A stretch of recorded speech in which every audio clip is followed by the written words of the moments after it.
rise up and surge as his EU mid laners, right? When you already have people like Bjergsen and Jensen who are like taking up the mantle of, well, no, we're the best mid laners in NA. Yeah, this is kind of the first generation, the classic matchup, right, of EU imports over to the North American mid lane. All right, off the bat though, Braum taken out, and that's been a really big pick that's risen in the last couple of weeks, pretty much across the world, because we always talk about the importance of wave clear, especially in the tower pushing game now, but wave protection is an even more rare thing to find in a champion. True. And Braum is one of the only champions that can do it. Braum walls, Yasuo win wall, and he's off the table now. So wave protection going to be very, very scarce. So that's going to be gone. Also, Zed dropped away from AlexIch. Now, it's interesting to note, I was talking to Froggen this morning, and he's like, guess which champion I have the highest win rate on in the LCS? I played it 7 times. It's Zed. Froggen is like 6-1 on Zed, which you never would have expected, actually, based on what you know about him as a player historically. But that said, still bending away from Alex. Yeah, actually a lot of assassin bans here, and very mid-focused as well. LeBlanc and Twisted Fate off the table, going to ban those away from Froggen. Nidalee going to be the only jungler banned here. She's been so popular with pretty much all LCS junglers across the board due to her ability to snowball the early game. And with everybody going Strength of Ages on her now, even turns into a very strong skirmish mid-game oriented champion as well. Doesn't even have to be played in a poke comp. No, certainly not. Just good at fighting at all kind of points of the game. Corki is the first pick coming through here for Echo Fox. It could go to Froggen or Keith here. And it's going to be up to them to determine where they want that one to go. But Corki really not a surprising first pick here. You're seeing he's seen about 70% of games in NALCS. Yeah. That's no surprise. Really what you're looking for now is what do we take back? Because Gangplank's open. There's so many things that are open. Elise is open. Kindred. There are just quite a few things left up since there were so many target bans here early on. Lulu combo could work out very well and protect Freeze, who has been the big carry for this team. Freeze really is the all-star. Even though a team with AlexIch on it, you would usually point to him in the mid lane, but really it has been Freeze from the bottom side. So I expect Renegades to play around that bottom side, especially now that they've locked in Kalista Lulu. Absolutely the case here. So that's going to be very fun for Renegades here, and they can let Freeze run wild and kill a whole lot of people. Meanwhile, Echo Fox now can make their own sets of choices here. And I personally like the Draven Hover as a call-out to Freeze's last game in the LCS, where he had a wonderful Draven game. Yeah, Keith not so much a Draven player, so I don't really think that he'll go through with the counter. But they do have options here, and as we see on the backswing, Gangplank actually going through to round 2 on the red side picks here. So a nice aggressive front line, though. Echo Fox really wanting ways to get in on this, and at least Alistar will be able to do just that. We'll see what they complement this lineup with at the very end of it here, but yeah, very strange. Also, Fiora only one as of two well junglers, but is, Fiora's up. Definitely one of the strong top laners. I mean, there still is Lissandra up as well, floating around. Can be used very effectively against her. And looks like no Kindred or Graves in this game as they're looking at Rek'sai here for the jungle. So not caring for the marksman jungles whatsoever. Poppy already locked in as well for this top lane pickup. And a really nice who's who of top tier picks on both these sides. Pretty good front line here locked in, yeah. Poppy technically could go support, but I definitely expect it to go to Flaresz in the top lane. She's found so much success in the top lane when she gets the early levels and she can get the early tankiness just with an item or two. Poppy really becomes a mid-game menace. And if she's going to be the front line for Kalista, probably will go top rather than having a bit weaker support. Yeah, and now we'll see what Echo Fox want to go for. They did get their one win on Lissandra for Froggen. That champion is still up, keeping with a Freljord theme for him, of course. And it was with an Elise jungle, so just finding something very aggressive and working off of him could be very successful. Yeah, could just go the sort of standard route. I guess there's about 70% mid lane Corkis nowadays and 30% around there for AD carry position. They could just give that over to Froggen, and it looks like they will. Locking in 2 forms of hard engage for themselves, with Malphite having the pseudo or the Alistar having pseudo Malphite ultimate, and then actually getting the real and then getting a Malphite ultimate for a Malphite ultimate. Yeah, absolutely. Big also very excited you saw as those locks came through. He's like, yeah, all right, ready to go. I'm excited. And I do like this team. There's not a lot of burst follow-up to the engage. Corki and Caitlyn don't exactly one-shot people right away. It's not like it's Misfortune and Graves. But, again, a very big front line and 2 pretty long-range marksmen to back that up. Yeah, it's pretty interesting because they are kind of split here. I mean, Corki plus Elise and Caitlyn is a very good siege core, and then they have this very beefy front line. So yeah, they can just go with the same old strategy of siege up, line up the entire lane with traps, and then fire out cocoons. If somebody does step on a trap, then they'll be there for a while. Plenty of long-range poke to follow up on it as well. Renegades hovering over the Quinn. That would give them a split push option, whereas they're mostly team fight oriented right now. But now locking in the Quinn for Flaresz definitely does give them that extra avenue to try and end out the game, and having a split push threat. The other thing with Quinn is, even in lane phase, even in mid game, the moment she disappears into Fog of War, the rest of the map kind of has to play scared because of the speed that she does get. Yeah. And her ability to turn around mid and bottom lane skirmishes, if you lose track of her for just a second, is huge. Well, it does mean it's Poppy support after all, as Flaresz does take the Quinn top lane. The thing is, we actually saw this matchup in H2K versus Gamers 2, and the Quinn, played by Odwamna, could do nothing against the Malphite in lane, who just sat there and said, "That's cute, I have a frozen heart," and ignored the champion. Last Whisper is good against Malphite. Yeah, well, if you want to eventually buy it, but it doesn't increase your damage against all the marksmen. So, well, we'll see what this game ends up being, but the lineups have been locked in, and the players are going to be ready to go here. Echo Fox back in the mix with their full intended lineup. Renegades very recently picked up Hakuho and Flaresz into the roster, but this is the lineup they're going to play the rest of the season with, without any new changes we expect as well. So we'll see which team can do better and pull themselves out of the bottom of the standings. Tweet at LO Esports with the hashtag FOXWin or hashtag RENWin to let us know who you think it's going to be. But the battle of the bottom of the standings, one of these teams will move up and get off that spot, and we'll see if they can keep rising through the rest of this split here. Echo Fox versus Renegades, first game of the weekend here of North American LCS Week 5. The crowd is ready. I am ready. Let's get ourselves into the game. Who's it going to be? All right, so going over the team comps one more time here. When Fox tried to siege up and utilize the Corki, Caitlyn, and Elise, Renegades actually have a decent amount of tools with actually moving some Poppy over to support. That four-man squad of Lulu and Poppy is pretty good disengage. Poppy ultimate as well as Lulu wave clear can hold out for quite a long time for Quinn to get some split pushing pressure. You know, and with Rek'sai, the jungler, being locked in to be one of the only junglers that can also answer global pressure. True. And Crumbzz use the ultimate. It looks like Renegade's going to try and make some cross-map plays and keep Echo Fox split up. We'll see, though, because obviously a lot does depend on the early game. Whenever Elise is on the map, you have to watch out for the very early ganks. Quinn is fairly squishy. There we go. KFO loses the shield. Flaresz already getting some early damage. Hey, he's fine. They did no meaningful damage at all to KFO. Laughs it off. Yeah, literally. Echo Fox going to send their dual lane to the top side here, and they will run top laner and jungler down to the bottom jungle for what you could call a greedy start, but should not be punished. Yeah, they're going to do the blind lane swap. Nobody getting deep wards down. Both are probably going to start the Gromp. And Echo Fox are going to invade this. They could, I think they're going to go try to stop Flaresz and Crumbzz, but their duo is going to be fine. Can they get it in time here? I think Crumbzz is going to be able to save his smite. What you want to do is always save your smite for this so that you can use it to execute and you don't get it stolen away. There it is. Gets a smite. They will not get level 2 off of this. Nice Q by Keith. Steals it away. Proper play by Echo Fox. Doesn't really hurt them that much, though. We'll see now if Big can stop Crumbzz and Flaresz. That's really nice. They give him the small P to that red buff so that Crumbzz hits level 2. Yeah, he wants to be able to at least get the healing from his passive burrow underground. There he goes. Okay.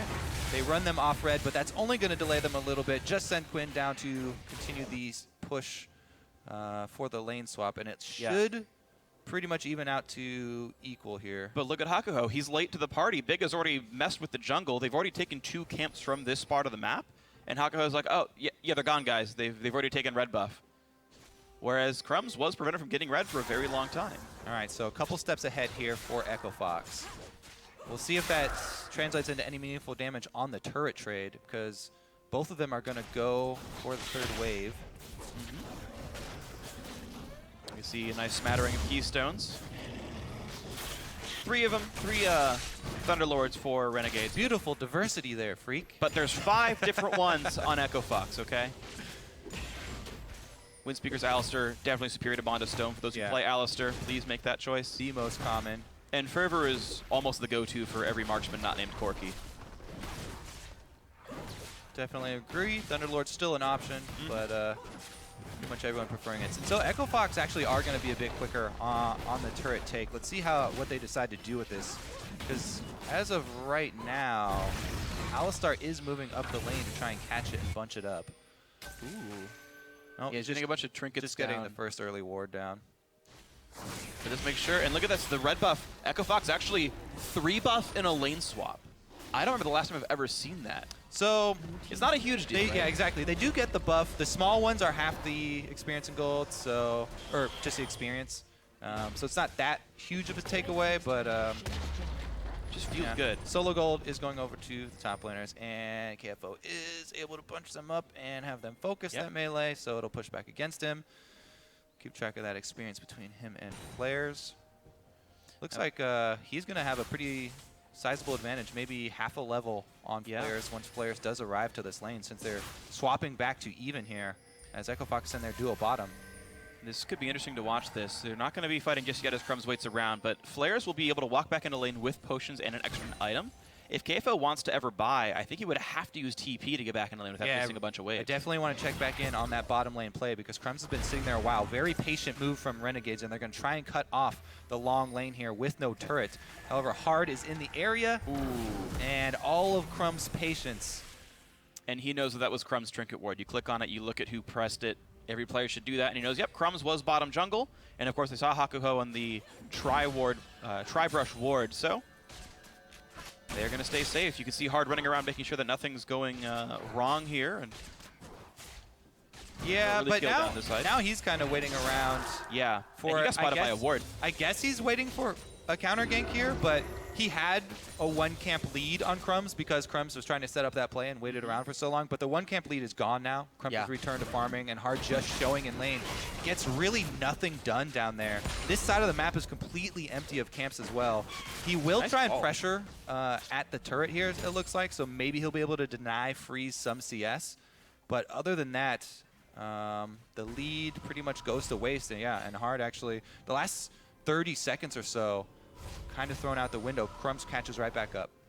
And it looks like they just needed to push the wave out to make sure all was safe. And yeah, because of the threat of a gank, they had to play that way, and Renegades are going to feel pretty good about this bottom lane.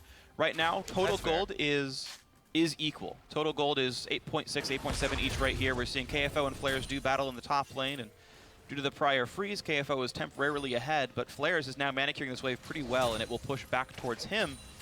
And KFO will, pre-6, have to be afraid of the threat of getting Rek'sai ganked. Both junglers going to hover around on the top side, and Crumbzz going to try and use Tremor Sense, actually, to get a beat on Hard. Is not able to pass through and find him. Does pass over the ward, though. Yeah. So now Echo Fox knew he was top side of mid, but can go any way he wants from there. And in fact, Crumbzz, despite getting spotted, will actually be towards the bottom jungle, but then once again gets revealed, going over a different ward here. So Crumbzz has been tracked for the last 30 seconds straight. With his early tracker knife, is putting a couple of wards down. Yeah, Big tried to stop, but Crumbzz actually knows exactly where he is. Yeah, all these defensive wards actually catching both junglers here. Crumbzz is going to try and catch up in levels and grab this 1 camp. But he will be denied. Yep, out he goes. He got a small raptor, and nothing else happens. So what an option to go for right now is to actually try and push with these big waves, but neither of these teams are doing it. But you can see the big waves that have just been built up. This happens all the time in lane swaps. As you talked about, they were trying to shove into the turret. There's a huge wave bottom for Renegades. Instead of trying to push it into the turret, maybe deny something, they use that wave to go for the dragon, and teleports come in. They want to fight this one off, so here comes Echo Fox. Who can they land a CC on? Oh no, the stun goes onto Hard. Level 6 on Elise, the flash knock-up. Look at the burst damage. Has to repel into the air, but that means Hakuho could die, but gets a heal and stays alive for now. Now AlexIch goes in for Froggen, who pops the barrier, but first blood's already come through onto Crumbzz, and now Freeze on the backside has to kite back away. Echo Fox now running away from the dragon with first blood in their belts. That experience advantage, Freak, that KFO had, level 6 Malphite teleporting in, way more impact than the Quinn, who also came in really late. It was a maybe a breakdown in communication there from Renegades because they did not call for the teleport even though Crumbzz stayed in the pit on Dragon. They were tanking Dragon, plus they didn't have their top laner. First blood goes over to Fox. They might not have physically seen the teleport. It wasn't actually on their screen. If you're just watching the Dragon, they would have had to look at that brush to see the TP come through, and then it was too little too late. Great job by KFO, managing to find that fight at the right time. Yeah, the collapse here. Let's see, Hard gets knocked into the wall, and they are not able to finish him off because of the repel and flash out. So close. Keith also heals him on the way out. Wow. Dragon killed him. Dragon did so much damage to Crumbzz this entire fight. Yeah, I mean, so even if you don't see that teleport, and the enemy team comes... Actually, Flaresz probably could. Comes to contest it, you kind of have to assume the worst in that scenario. True. But it's only first blood money. I think the Dragon still stands to live another day. Yes. So we'll see if they decide to fight over that again. This early in the game, it's not worth giving up very much for, as the 6% doesn't give you very much damage. I want to point out something that Keith did. I think this is very smart in the current lane swap environment where the top laner typically gets solo gold from the turret and the AD carries don't get much. Keith back with basically 450 gold and bought Cole, which I really, really like. He's going to be able to have a ton of extra gold income. Also, basically infinite sustain. It is so hard to get pushed out of lane with Cole plus Doran's. So there's typical Doran start in case of it being a 2-on-2, but then off the lane swap turret kill. Cole, and he's going to be pretty rich this game. Freeze also already rushed Boots of Swiftness, which is interesting. It's very low damage doing this, but he will be very fast. There gets headbutt pulverized. Hard is around. Stun out of Hakuho, who takes up the damage, and he gets pulled in by the Kalista as well. Goes to the knockup, hits big. That's not good for Alistar. Trying to run away, but gets turned into ground beef. But a 1-for-1 as Crumbzz overextends through the package. Thank you, Froggen. 2-for-1 to Echo Fox. Ooh, I actually thought that was going to be a misstep there. Hard. The Elise Q for the execute in spider form is considered a dash, and it was negated by the Poppy. Renegades getting that first kill, but Flaresz never was able to join the fight again there. So outnumbered, Renegades do lose out. And Fox pulling further and further ahead. What can they do really with this extra man on the field right now, though? Not getting much as far as objectives, just continuing to shove up the lanes. Yeah, fights this early just means you get wave control, so you maybe deny another 100 gold from getting the waves into the turret and then backing. Will they? Keith actually not going to continue to shove that bottom wave all the way into the turret. So that should mean that Freeze will get down there in time to catch that very large wave. And he should be very happy about that one. Look at that, though. Froggen, aggressive in lane, pushing around AlexIch. Oh, KFO interrupted the Froggen teleport, it looks like. The Lulu one, yeah, the AlexIch one. So that's why they didn't have Lulu back up. That makes sense. That explains why Renegades would have pushed in like that. They knew KFO didn't have teleport. And they're like, oh, okay, we can 5v4 this. I did not see that, and that's actually a really big deal. It does mean, though, that after all that control happened, Echo Fox were able to take down the Dragon, soloed by Hard. Rick Fox is pleased that they have their full lineup, and he should be pleased with the early game as well. See if they can get to their sieging game now, because we talked about the Corki Caitlyn early on. Keith, as of right now, obviously has not been able to max out traps. I'll keep an eye on that, see if he does go for traps number 2, which is the most common build so far. Yeah, unless you're forgiven, you don't even learn it till level 12 or something. True enough. But I agree. But the majority of AD carries. I absolutely agree with you. I think traps are the right way. And that is how they want to play this game. Of course. Up with the Corki plus Caitlyn. And in they go. Cannon minion dead onto this turret. I don't think there's any meaningful way to defend this, but Renegades actually posture enough to make everyone respect that. Quinn was flanking around the side, and despite Echo Fox having all 5 members, they didn't go for that turret shot. I'm a little bit surprised, actually. Yeah, Renegades, what they really want to try and do is isolate Flaresz so he can try and build up some experience and extra gold so he can be that split-pushing threat. And then they'll rely on the Lulu wave clear along with disengage from Poppy ultimate. This mid-turret, though, is taking a beating, and it might go down pretty quickly. And Hard continues to solo objectives there. Spiderlings tank the Rift Herald, which means he gets to hit the eye from the back. Also, he's not moving, so Crumbzz did not get a Tremor Sense. Wow. Ping. You're right. Almost everyone, just by nature of playing League of Legends, likes to move between attacks, because it's normally a good thing to do. Against Rek'sai, you shouldn't. Today I realized. Freak catching up. I don't play against enough Rek'sais, I guess. Yeah, I mean, so even though there are some champions in the game that can solo Rift Herald, always prefer to have one person, even the support, just anyone who can lend an auto attack. It cuts the time in half for taking that objective. But this time around does pay off as it's just hard in the pits, doesn't have to move, and he didn't have to give up any other camps. Yeah. Able to go clear pretty effectively here, so nice pickup there for Fox, and they hold on to their 1,000 gold lead. Yeah. Up 2 turrets, a dragon, and a Rift Herald. Sorry, 2 kills, a dragon, and a Rift Herald. I correct myself. This is looking pretty good for the Echo Fox lineup. Talking with the team, they said they like either win all or lose all scrims in a day. It was like really sort of random how well they did. And today seems like a day where Echo Fox are doing well, so that's good for them. Renegades, of course, certainly not out of this game. We'll see what they can push in. Freeze, highest minion kill of any AD carry in this game. Yeah, both teams actually with only defensive vision right now too, so they'll probably be fairly cautious on both sides. Nobody really can make a move by themselves without multiple members of the enemy team showing in lane. There's a nice dodge on the cocoon there, though. Flaresz tries to get some deep wards on the bottom side so he can continue with the split push, but a lot of threat mid here. As we said, that mid turret is very low. Uh-oh. 1v1 on the top lane. Both teleports are available. Froggen wants in onto AlexIch, gets the Q for the vision, and then chunks Alex to half, but will not Valkyrie for the threat of getting flanked is too high. No further chase there by Froggen. But yeah, both mid laners split pushing to the top side, then roaming back down to join their teams. Should just be farm traded over here, as KFO's been able to shove top lane all the way in. Package respawns, so if Echo Fox want to go in for something, they can. And I feel like you leave the package in base right now until you get the last of the outer turrets. I agree. Right now, Fox really want to play the poke game, really want to siege up and grab the outer turret money. That's really where the big power spike from poke comps really does come from. The mid game, when you get the influx of gold and your outer turrets are still standing, try and use that difference to overpower your enemies. Absolutely agree. Oh, Infinity Edge and a dagger now in for Keith. So he's got some nice amount of stats. It's weird, I'm seeing every single Caitlyn will actually finish Infinity Edge first, but unless I've done the math wrong, it's actually even less efficient than it is for other AD carries to go Zeal second.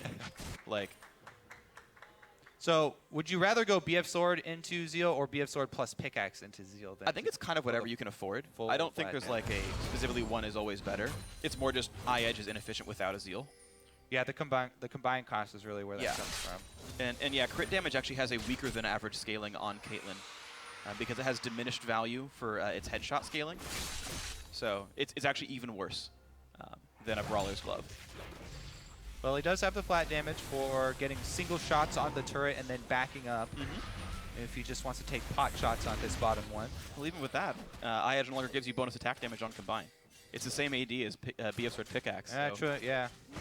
It's pretty much only for the passive, which is low value if you don't have any other crit. We'll see if Flaresz can actually make any use of this Quinn ultimate, because while he has been able to sort of fade back into the fog of war quite often, he doesn't really have the lead to work with. It's not threatening enough, and Fox have been able to just group up, and as 5, they really are not threatened by the level 10 Quinn with no completed items. True, yeah. Trying to go for the next big piece of that one. Froggen actually did pick up the package, and that was to help them siege the bottom lane outer turret. It's going to time out here, though.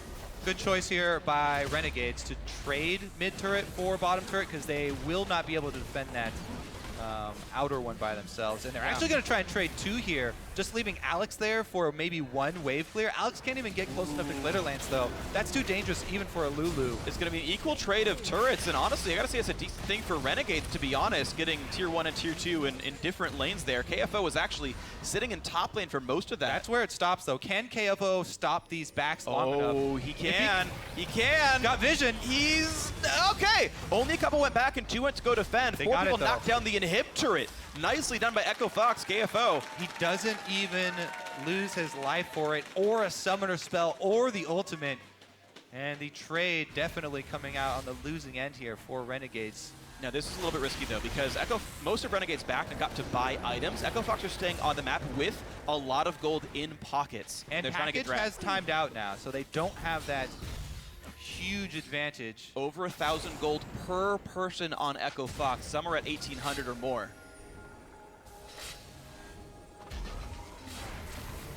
And I don't know if they're going to get to recall. Flaresz as soon as Flaresz goes, they got to back up. And they're going to go for Crumbzz. They knock it back into the team. He has to flash away. Hard's pretty endangered as well. Repels up, gets away. Hakuho channels the ulti, knocks back Keith.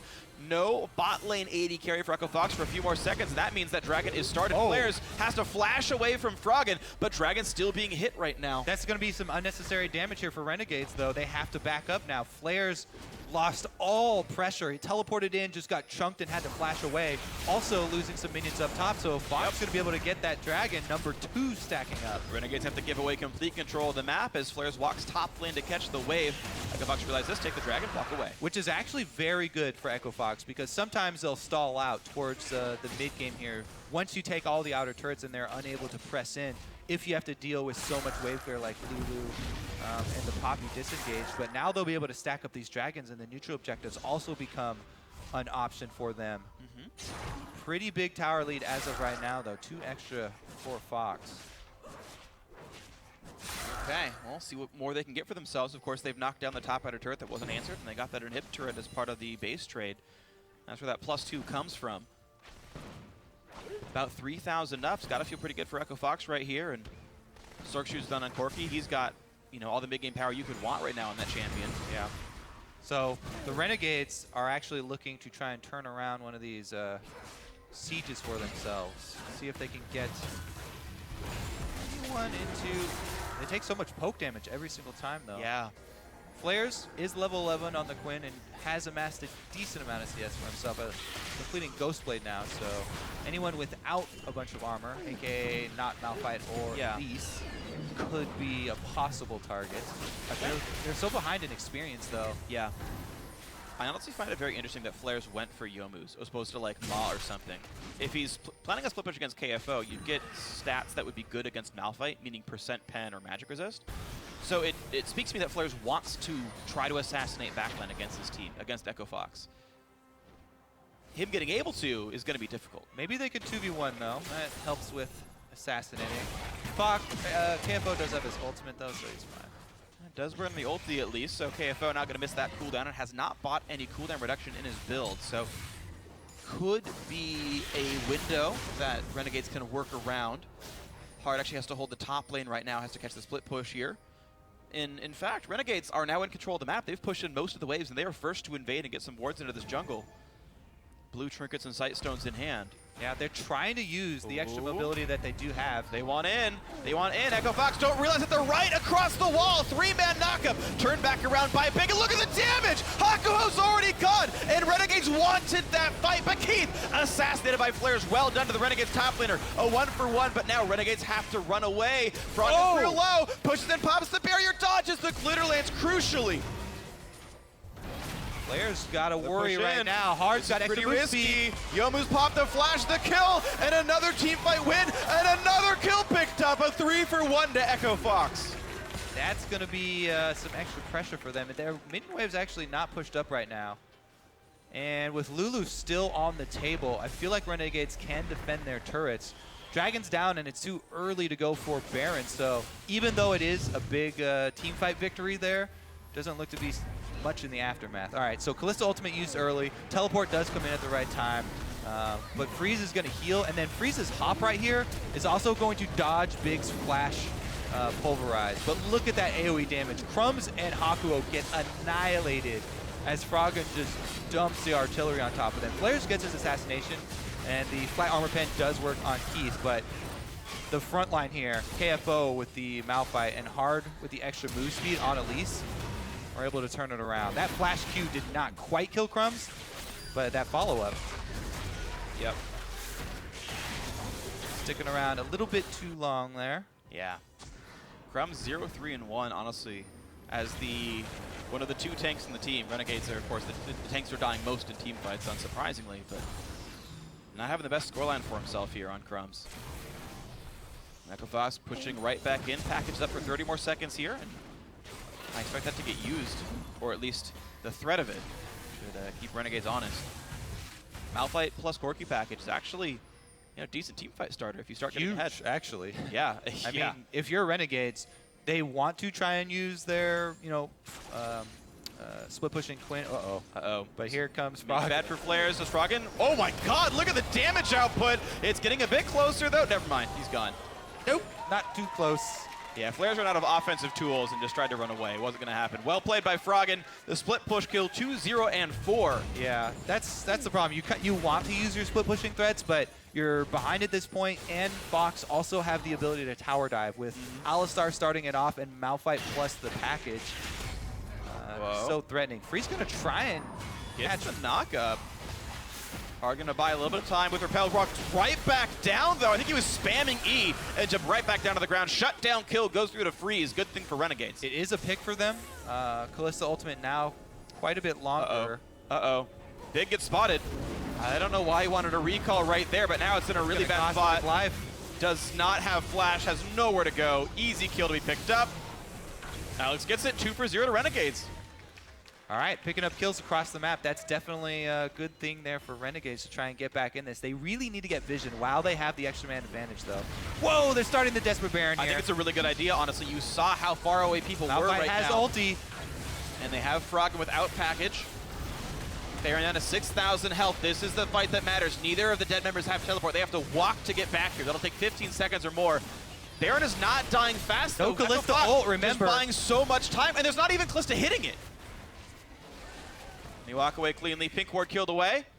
Yeah, that's picked up for Baron. It's such a risky move when there's the impact of a mid-game Malphite ultimate, and KFO is beefy enough that he can actually go in there and make sure your team tanks Baron during the knockup duration. So it's a very risky play. I think it may have. I mean, obviously the safer play is to just try and use that time to set up vision. Yeah. But Renegades try and go for it to jump back into this game. It does backfire a little bit. Top lane adder might have been a target, but didn't happen. Mid lane tier 2 goes down. Echo Fox doing a good job of capitalizing off of Renegades taking a lot of damage due to that Baron attempt. Dragon's on the field as well. It's easy to walk back to and pick up Dragon number 3. That's likely what happens here for Echo Fox. Yeah, they should be able to continue stacking really easily. There's no vision for Renegades, and Renegades, this squad cannot face check into a 5-man Fox lineup. Crumbzz is going to go look for it, though. Ooh, big in the brush. It's going to keep the team from walking into anything. Oh, the flash knockup, big, but he was onto a trap. Somehow couldn't get back around, but there's the kill on the Dragon. The engage comes in from KFO, doesn't find any kills just yet. Yeah. I don't know what kept Big from walking. It wasn't a Caitlyn trap. It's on his team. But just didn't get the knock in. Yeah, I mean, it's not the worst there. I mean, there was a little bit of miscommunication. They probably could have grabbed a kill, but they got the Dragon. That's what they wanted. Number 3 stacking for Echo Fox. Renegades are able to trade top turret. At least get a consolation prize there for themselves. Yeah. Okay, so 4 turrets to 6. Renegades have answered some of this back a little bit, but 3 Dragons to nothing feels pretty good here. You know, you got the early sieging, you got the turrets. Yeah, literally, that's a Dragon control. Echo Fox end game plan, just group. Yeah. Renegades are going to try and split them across the map, but we've already seen there's little to no threat from this split pushing Quinn, and even Froggen, if he gets packaged, can go answer that. So. Yep. No cleaver, no maw. A scarce small amount of crit thanks to an Essence Reaver here from Flaresz, but really just. Yeah, what's he going to do against Randuin's Sunfire Malphite, who's now starting on his Iceborne Gauntlet or Frozen Heart. And with the teleport up for Echo Fox, they can just pull that 4-1 and try and push up into Renegade's territory. Okay, well, here comes the push towards the mid lane. Right now, Echo Fox are giving away control of the top lane. AlexIch split push with impunity with teleport. So on a bit of a timer here are Echo Fox. And they are not sending anyone up. In fact, they've already brought Malphite up as well without pushing the wave in. They're going for the 5-man push towards the inhib turret and imposing their will on this game. Yeah, Flaresz does not have teleport, so Renegades opting to have him split push means that they're going to concede this turret. 4 traps up, He's not red buff on, turrets taking plenty of damage, and yeah, Flaresz will not join the squad at all. You don't want to fight this Renegades. You couldn't possibly win a 4v5. Turret goes down, the push goes in. They're looking for an inhibitor now to take. Crumbzz goes in finally, and it's already after. Alex is already dead. There's a knockback. Crumbzz has gone. Flaresz is still not in the fight. It's a 3v5 at best now. And here he comes from the back, hits a minion twice, and says, just kidding, guys. I can't win this one at all. And Hip goes down. Echo Fox walk away. Yeah, nice split push. It's just a prank. Aren't able to get anything. Inhibitor goes down. Honestly, Fox could have taken another inhibitor, but they're going to grab Baron instead. I guess Crumbzz is dead. It's the greedier choice. It's definitely the greedier choice. They could probably pull it off due to how far ahead they are, but this does give you that small window where maybe Renegades get a Miracle Steal. They do have Poppy. 1,000 health. The knockback misses. Some dirt flew out of the Baron pit. That's about it. Some Spiderlings, maybe? Oh, yeah, he got Spiderlings. Blue team has slain Baron Nashor. Flaresz now wants to kill Froggen, but hello, that's Alistar. Don't always get what you want, freak. Snuffed out. No more Flaresz this game. All right, so tiny bit of greed there. Pretty easy for them to capitalize, though, and that's going to be another inhibitor push. But, man, this... That cocoon.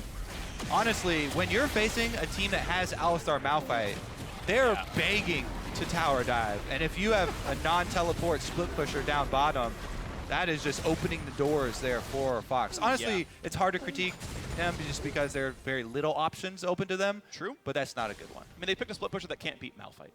Like, realistically, you look at that champ select, I'm like, I literally yesterday saw that matchup go badly.